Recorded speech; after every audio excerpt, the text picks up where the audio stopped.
Today I'm going to show you how to create a Gmail account step by step, even if you've never done it before. This is a super simple process, and by the end of this video, you'll have a brand new Gmail address ready to use for email, YouTube, Google Drive, and all the other Google services. If this tutorial helps you, make sure to hit the like button and subscribe for more easy software guides just like this.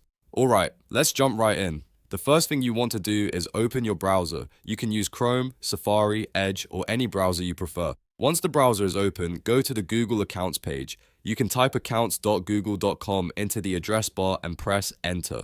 When the Google Accounts page loads, look for the Create Account button. Click that and you'll see a few options. Since we're making a regular personal email, choose For My Personal Use. This tells Google that you're creating an account for yourself rather than for business or work. Next, Google will ask for your name. Enter your first name and last name in the fields provided, then click Next to continue. After that, you'll need to enter your birth date and gender. Make sure the details are accurate because Google may use this information for account recovery and age verification. Once that's filled out, click Next again.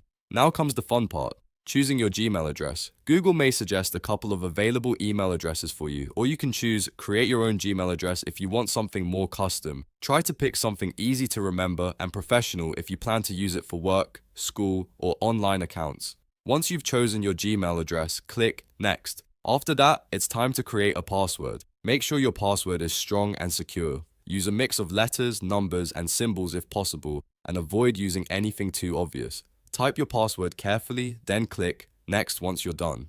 At this stage, Google may ask you to verify your identity. In many cases, you'll see a QR code on the screen. If that happens, take out your phone and open the camera app. Scan the QR code with your phone, tap the link that appears, and follow the instructions on your mobile device to complete verification. This extra step helps confirm that you're a real person and adds security to your new account. After you finish the phone verification, you may need to switch back to your computer or other device to continue. Follow any remaining prompts Google gives you and review the information one last time. Once everything is confirmed, your account will be created and your Gmail inbox will be ready. And that's it. You've successfully created a Gmail account. From here, you can start sending emails, signing into Google services, and setting up your profile however you want. If you found this tutorial helpful, please give it a like, subscribe for more step-by-step tech videos, and I'll see you in the next one.